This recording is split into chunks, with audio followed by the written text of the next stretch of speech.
Since almost as soon as we bought this property, I realized it would be really nice to have something that could move dirt.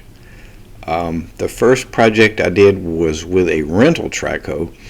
We put all the cross pipes on the road, which was originally a trail, and we kind of turned it into a road by getting the water to flow under the road, putting ditches on both sides, and getting some better drainage. And now we have a road. This is a year ago, and I did that with a rental track hoe.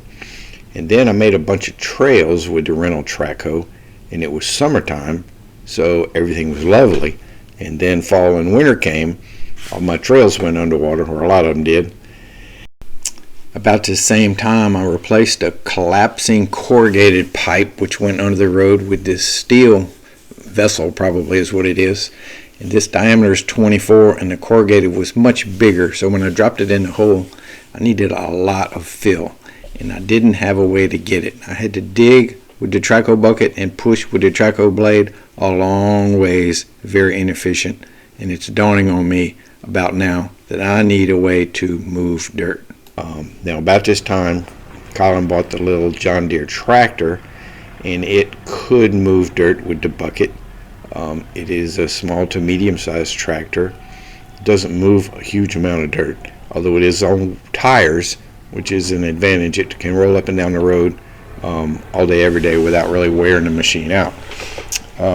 Then I ended up buying a little track hoe, and I know you can put a bucket attachment or build one on the front of it with a skid steer bucket, and I really thought long and hard about doing that. But then you're on these little rubber tracks, and going up and down the road with these little rubber tracks is just is not very efficient at all, and just going to wear my tracks out and my rollers out. So then I started looking at buying a dump truck. You can get an old 6-8 yard single axle dump truck pretty cheap actually, but my little trails are too narrow for a dump truck, and they don't really power through soft materials so well. So I was thinking, nah, that's not going to work. I could have bought a skid steer, but the ones that hold a lot of dirt or a medium amount of dirt, they're pretty dang big, and they're on track, so running up and down the road, that's not efficient, and they're pretty pricey. I even looked at these little concrete buggies. They're on tracks so they wouldn't sink, but then they're on track, so you have the track negative issues. But they're expensive, but you can pick up a used one for a reasonable amount. But then I'd have an old gas engine to maintain, and they wouldn't be much for hauling branches, so I kind of shied away from those. Although, I don't know, might get one day. Lots of these around. We could pull them with the tractor. They hold a lot of dirt. They're on tires. They're fairly inexpensive, but they're huge. There's no way they would go down the trail being pulled by anything. So then I started looking into these little off-road dump trailers. You can pull them with a four-wheeler if you don't have too much weight on them. You can definitely pull them with Colin's tractor. You can pull them with the truckster. Oh, by the way, I got the truckster running, and I can move dirt with the truckster, and it's probably a little more efficient than the tractor if I don't have to go through too soft a mud, because it is two-wheel drive. But it wasn't quite what I was after. I was after for something that could haul a little more soil and also trash, logs, branches, etc., because the bed on the truckster's fairly small. So looking at these little dump trailers, they're not real cheap, and you know I'm tight and I like to build my own stuff. So I was thinking I'd just build one. You know, there's lots of videos on YouTube about people building them. I'm afraid that most of these guys spend more money on steel and buying stuff than they could have just bought a new one for, because steel is super expensive, and whatever you buy has got to come in a 20-foot length, so you end up getting a lot of waste. But there are some guys out there that have built some really nice ones, and I was thinking, I'm going to do the same. But according to my cheap nature, I was not going to just go buy everything new. I had a plan in my head. I was going to buy a derelict tandem trailer. You find these on Facebook every now and then. Most of them don't have titles. A lot of them, the ideal ones, came from underneath travel trailers. Some of them are boat trailers. They all need work, but you can get them for $300 or $400 sometimes. I say, well, that's perfect. I'll buy one of these. It'll give me my 4 spindles, my 4 trailer hubs, my 4 hubs, and probably wheels, and also a lot of steel that I can use to build a trailer. Now, most of the off-road dump trailers that you see for sale come with little squatty tires. They look basically like rear tires off a riding mower. And I guess those are good. They distribute the load. They're kind of fat, so it shouldn't be too much pressure on each tire. They're small in diameter, and that gets the bed of the dump trailer down lower, which is a little safer. Lower center of gravity is always good. And they always pivot in the middle, so you get a it's not a rigid frame. The 2 sides can pivot, and so they do pretty good off-road. But to me, to be able to pull something through rough terrain, you need a bigger diameter wheel that can go up and down bumps easier. Look at the old wagons that crossed the Wild West when there were no roads. They all had huge wheels and allowed them to go up and down over bumps easier. So again, I'm thinking if I use a derelict trailer that's going to give me 14 or 15 inch wheels, that's what I want. I want the big wheels. And then there's the question of how do you dump the trailer. There's several different ways, but they kind of break down into 2 categories. One, you can have a hydraulic system underneath the bed, which means the bed has to be pretty dang strong. You have to carry a hydraulic motor and a reservoir and something to power it with. It's usually just 12-volt electric. And the second method is a little winch on the front of the trailer, and you pick up the trailer with like a little gin pole and dump it. This is really lightweight, pretty simple. You could actually hook up an electric winch to that so you don't have to crank. I was kind of leaning toward that because it'd be a little lighter and a little simpler and probably a little better up my skill level. So I built this thing. I built it in my head at least several times. Big wheels, cable dump, everything I wanted. I had planned using salvage trailer and salvage steel. And then one day this happened. So this is my dump trailer I made. Well, I didn't really make it, but I made the money I used to buy it. I was going to make one, but this one came up, and in a weak moment, this one came up for sale in Hammond, which is halfway between my house and where I'm standing. And the price was reasonable. I paid $1,500 for it. It looked brand new. It's got a brand new battery. And the guy I bought it from, I don't quite understand if he made the thing or if he made the hydraulics. I know he made the sides and the little doors that fold shut in the back that work really well. I know he put the wood down because he mentioned that he did the wood. He was a little, maybe, I don't know, maybe on the spectrum, maybe autistic. He wasn't exactly clear when he was talking to me, but he's very skilled welder fitter, because he showed me some things in his yard that he had made and they were very, very, very impressive. So I wouldn't be surprised if he made this thing, or maybe he just bought a derelict trailer and remade it. It wasn't what I wanted exactly. I wanted the bigger wheels. I wanted real hubs, like truck hubs. These have like lawnmower hubs, but I got it. It works. It dumps. It's got a built-in battery. It's got a built-in charger that didn't work. That was the only problem. I had to just buy a little charger. There's a charger in here with the battery, but apparently it doesn't charge. And, it's everything we need. I've been hauling dirt with it today. I'm going to haul branches with it. Super stoked. So you don't get to see me build one. And if I would have built one, it wouldn't have been as nice and clean as this one, because this one's pretty sweet. This is our very first load of dirt. Now this is dry dirt from Collins Yard. It's not nearly as heavy as the wet muck I'm going to be hauling in the next couple of days. And then when we went to dump, we kind of got ourselves in a bind. He couldn't pull forward to get out, so we had to back up and kind of just put the trailer in like a little plow would just push the dirt backwards. But it all came out fine. It was just kind of unprofessional. You know, super stoked so far, so good.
So this is my second rookie mistake with the trailer. I thought it had dumped to the maximum angle, but what it had done was, as it went up, it pulled the remote or the cable from the controller, pulled the plug out, so it lost power. It stopped where it is, but it can go up higher, and I just didn't realize. I did manage to get the dirt out, but it works a lot better when you dump it all the way.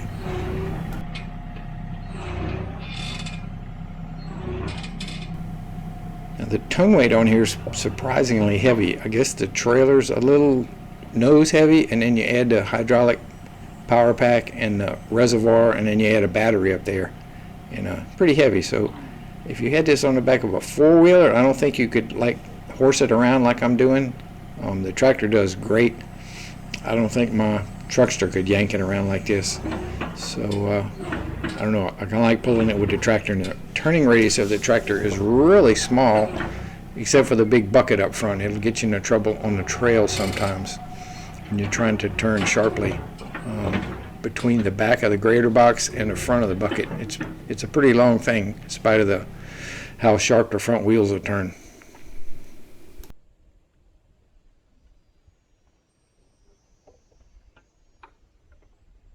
Okay, I don't think it's up all the way. Here's my aha moment when I realized what the heck I had done. Got it plugged in, got it dumped more, and whole different animal.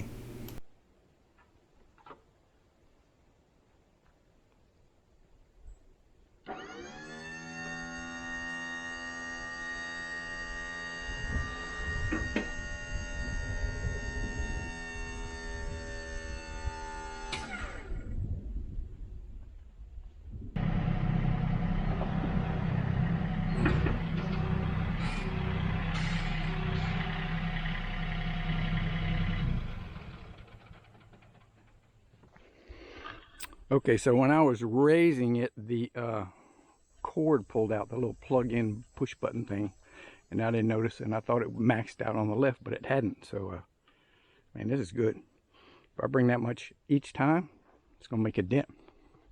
It's gonna make a dent. Now let's see if it'll go down. There's no really good place to keep the remote.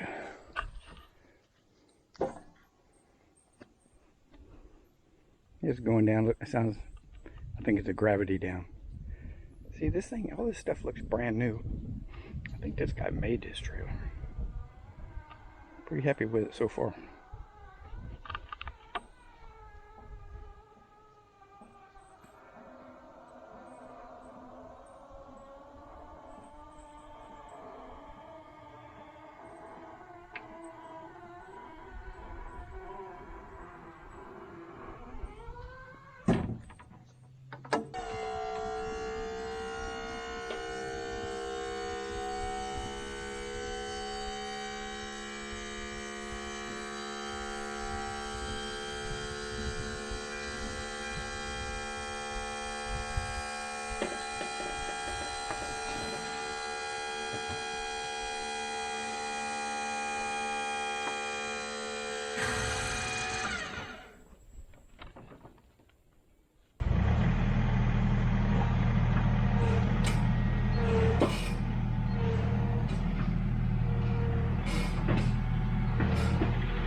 So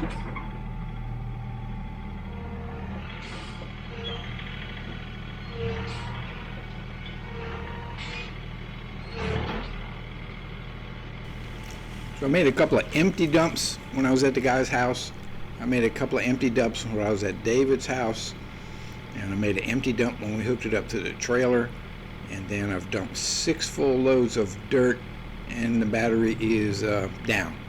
So I don't know how long it was before the battery was charged. I'm assuming right before I got to the guy's house. So it does at least 6 loads unassisted, but I will hook up the trailer to the tractor so that the tractor alternator can help keep the battery going, and the same when I hook it up to the four-wheeler. So now I have a little dirt that it won't dump because the battery's dead, so I can either pull it back to the cabin and plug in the charger, or do what I'm doing now and just dig it out with the Traco, because the Traco's right here.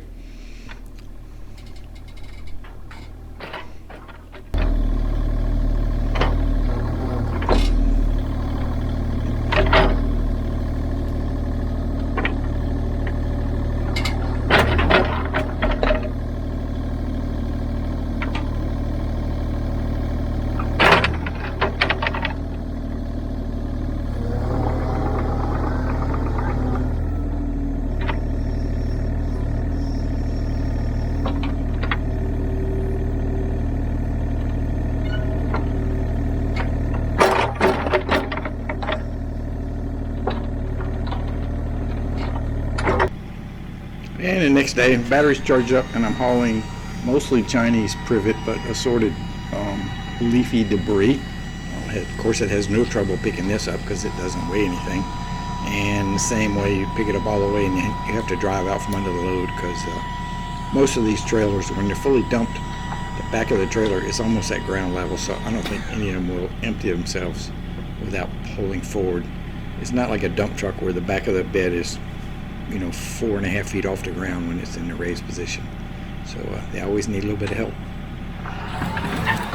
And we now have 5 piles of tree debris laying around different parts of the property, waiting for some rain so they can lift the burn ban. I don't want to light anything up. Everything's dry. Just need some rain.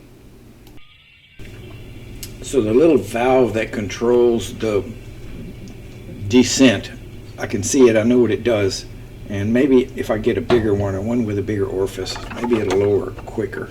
It does kind of go down kind of slow.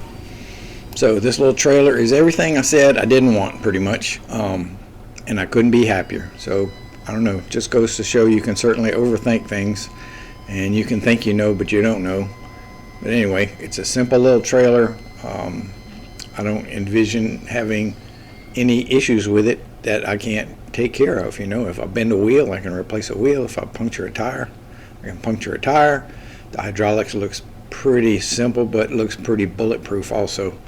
I do need to run some power from the tractor to the hydraulic motor to make the battery last longer, and I do need to mount the control button on the tractor so I can do it without getting off the tractor. But other than that, I'm a happy old man. So thanks for watching.